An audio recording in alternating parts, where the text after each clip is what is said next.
Red Roof Homestead. My name's Jocelyn.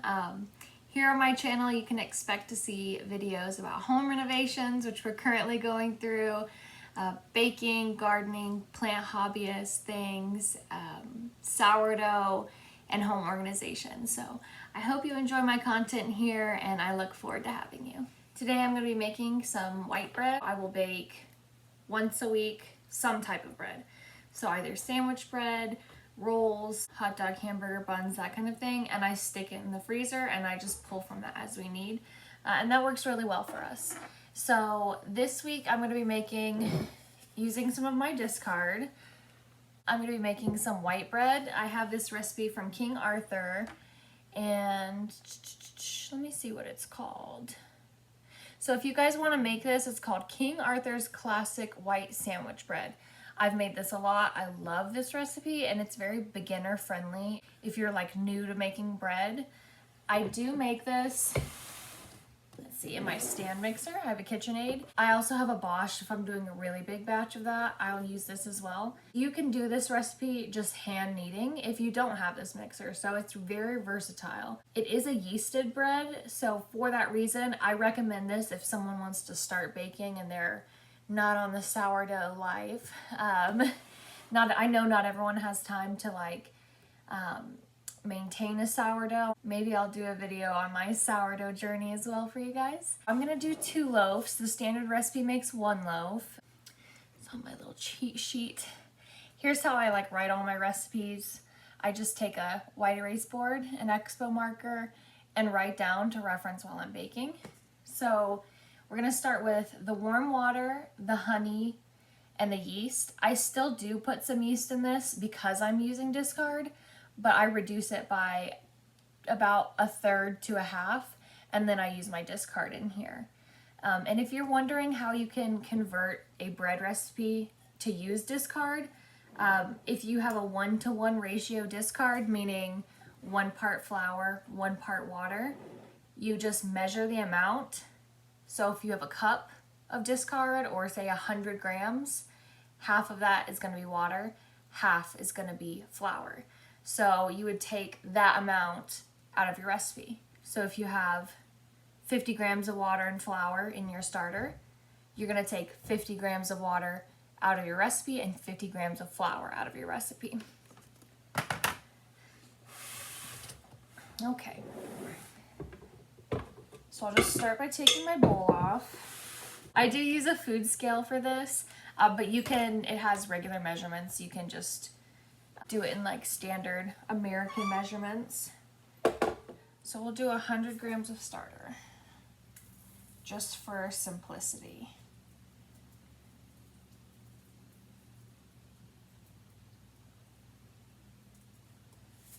And like I said, this is discard, so hungry sourdough starter. I just periodically use it and I'll feed that and it'll be good to go for my next recipe. So because I'm using 100 grams, remember I'm subtracting 50 from my water. So we're gonna do 518.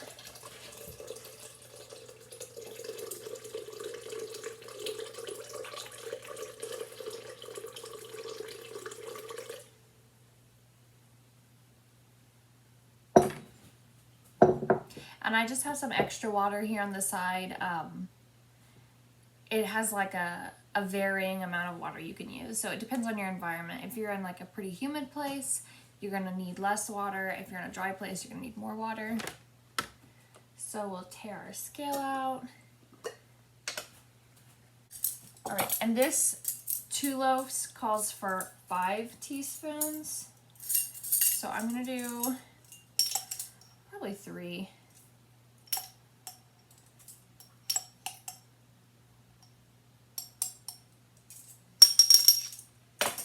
That's the end of my jar, perfect amount.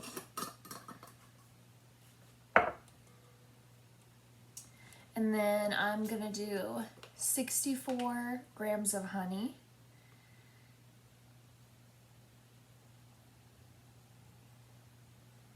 If I'm baking something that isn't gonna be heated a whole lot, I'll use raw local honey, but I just use regular run-of-the-mill honey if it's going to be baked, because you don't get the same benefits of the raw honey if you're heating it. That's the whole point of it being raw, is to not heat it. So I'm just gonna take my dough hook. This is my lazy whisking method.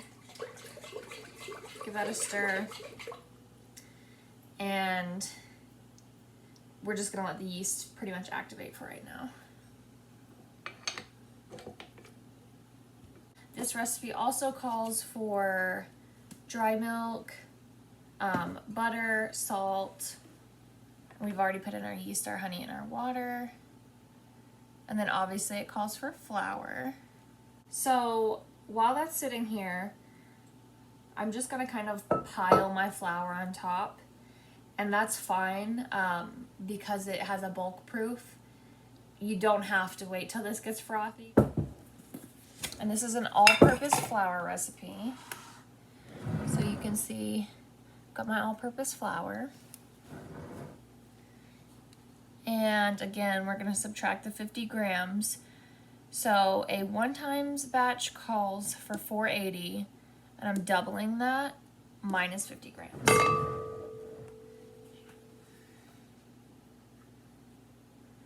So let me just, I'm not that great at math, so 480 times 2 minus 50 grams is 910.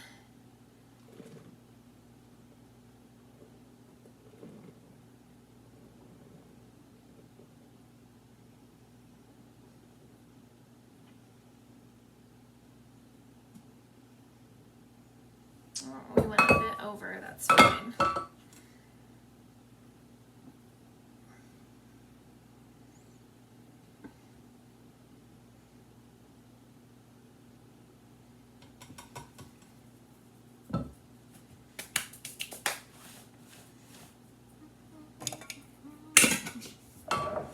Alright, so there's our flour. We're gonna tare our scale again.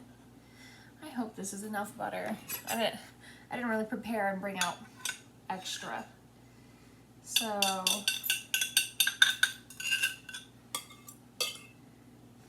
it's not enough. Okay, so I need 56. I have 26 right here, so I'll just go microwave some real quick. A few moments later. Okay, now we're good. So I'm just gonna cut off the stick what I need and then put the rest in my butter dish. So 30 grams.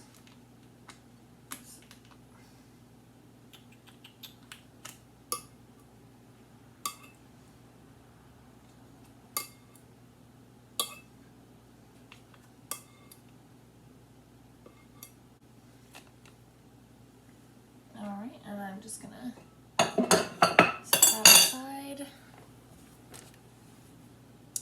And then our dry milk.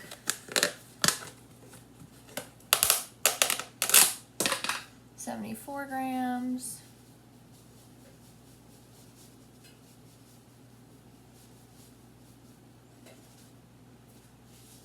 I never understood like why people got dry milk until I started baking bread, and I use it all the time when I'm baking bread. A lot of recipes call for it just dry, but once I started baking bread, I don't drink a lot of milk. My husband is lactose intolerant. We've recently discovered in about the past 6 months. So I don't really keep milk in the house all that much. I make some homemade yogurt, and I occasionally have some milk in the house for that, but we don't drink milk. So if I need milk for recipe, I just rehydrate this, and that's been really nice to have as a little pantry staple. Okay, so I'm just gonna double check. We have our sourdough starter, our water, honey, yeast, salt, butter, dry milk, flour. Alright, that is everything. So even though this is a 2-loaf recipe, it's a larger loaf, so I'm not baking this in a standard bread pan. I have like a little bit of larger ones I'll show you, but it fits really nicely in a KitchenAid. I have the 5-quart model, the 5-quart artisan model. I think most people have the 4-quart, if I'm not mistaken. But here's that. So we'll just mix that, and you're just supposed to mix this until it's like soft and smooth and round. So we'll just start that up. Don't do that.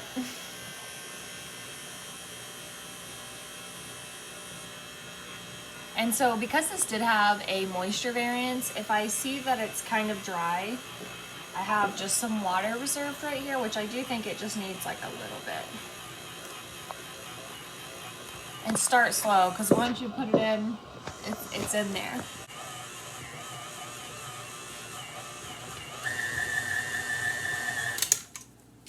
And see, if you look at it, it's still pretty like dry and shaggy, so put just maybe that much more.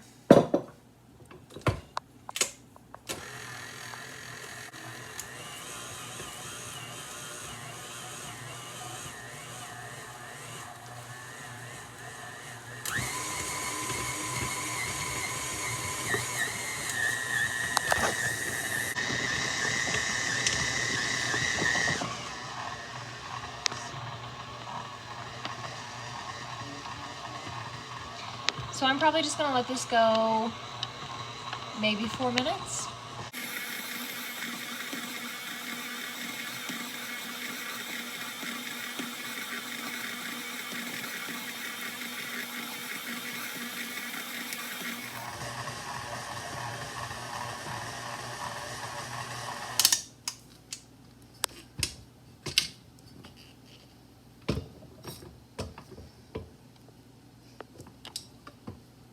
Maybe the tiniest hair more water, like that much.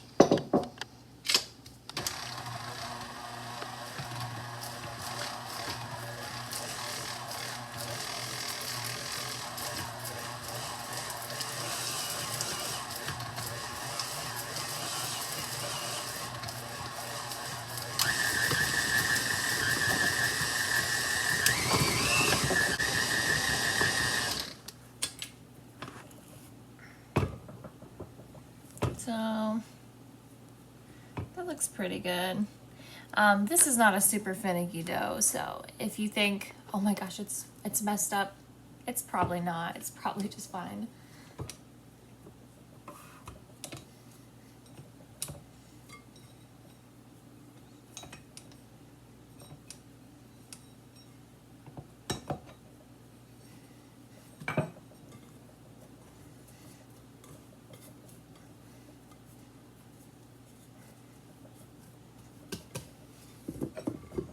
All right, so there's our dough. Looks good. And we're just gonna let this bulk proof for, I'll probably start with an hour because it's pretty warm in my house. And then after that, we'll shape it and we'll put it in a pan.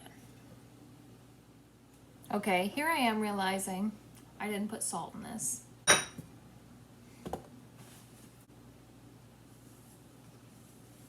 That's fine.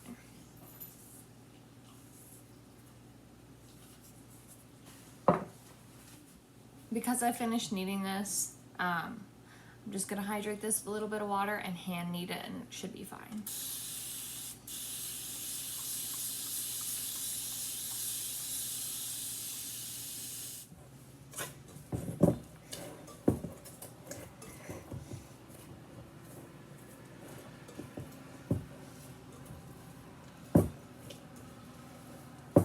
I have my windows open if you hear my neighbors driving home.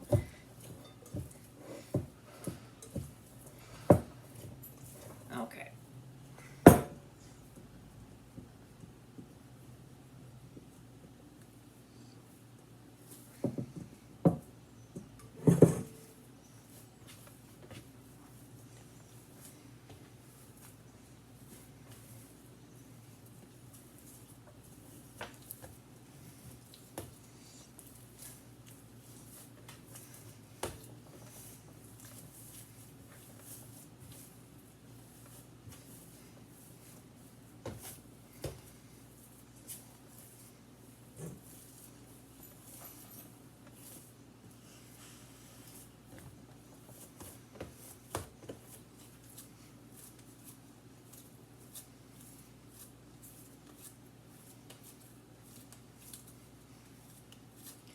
So I'm just making sure there's no pockets of salt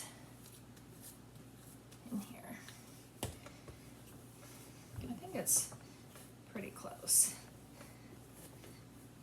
Obviously, if you add the salt in when you're supposed to, it's not such a pain later on.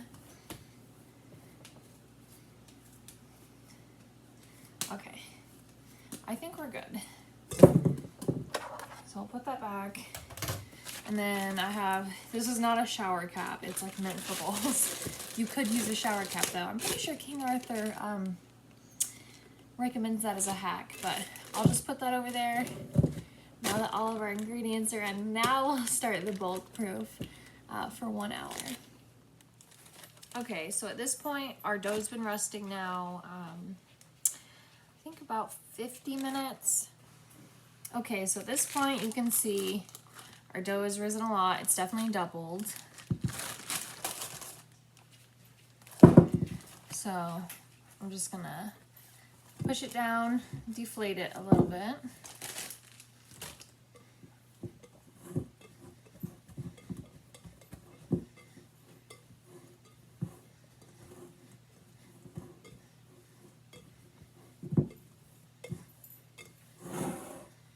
Okay, and I'm gonna spray my bench just a little bit.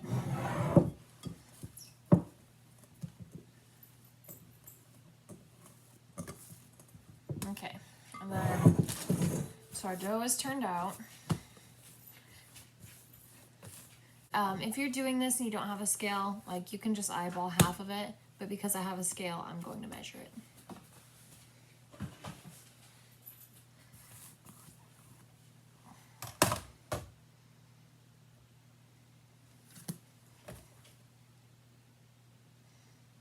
So it's right at 1,700 grams. So each loaf is going to be 850 grams. So here are my bread pans. Let me get out a loaf pan so you can see kind of the size comparison I was talking about. So this is a standard Wilton loaf pan. Like most people bake bread, banana bread, that kind of thing in here. So you can see it's quite a bit larger. Okay. So, of course, Pam spray.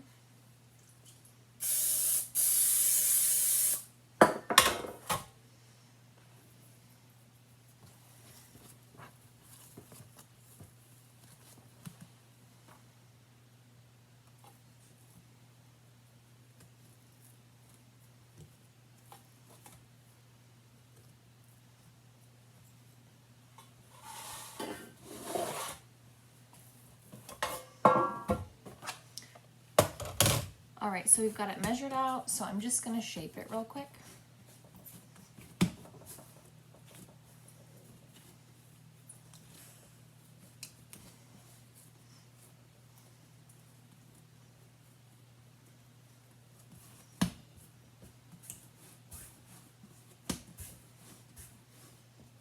So there it is. We'll just plop it in our pan. And then this is gonna rest again for, we'll probably do 30 minutes this time, just because it seemed like the bulk proof was pretty quick.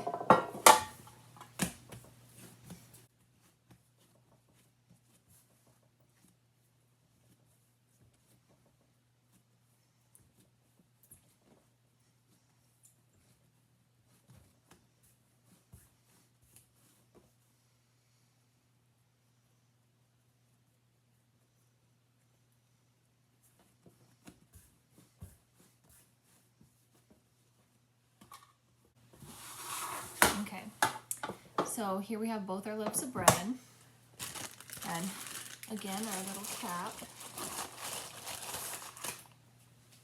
I don't think I have another one clean right now, so I'm just gonna take a clean dish towel. We'll just drape both of them. Okay, so these are gonna set for 30 minutes. I'll check on them, and then we'll decide where we're at from there. Okay, so we can see now, like, we have a good rise on our bread. So I'm gonna go ahead and pop those in the oven. Okay, so now our bread is fully risen, ready to go in the oven. So at this point, I'm just gonna spritz in here.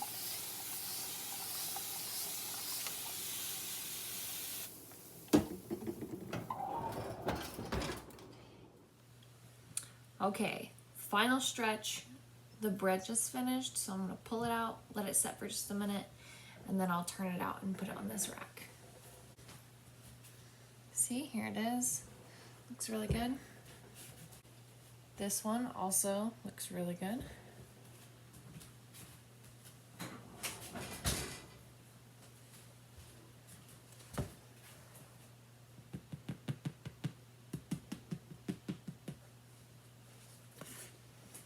Okay, and I'm just gonna turn these out.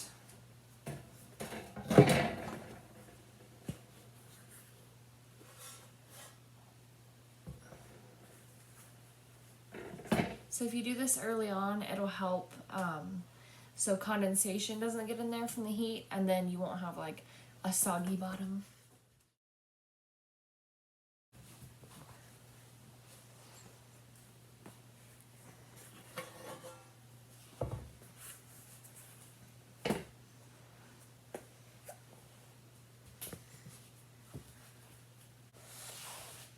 Okay guys, so that's the finished product. They all look great. You can hear they're done inside. You can smell the honey that was in the bread. So I'm really happy with these.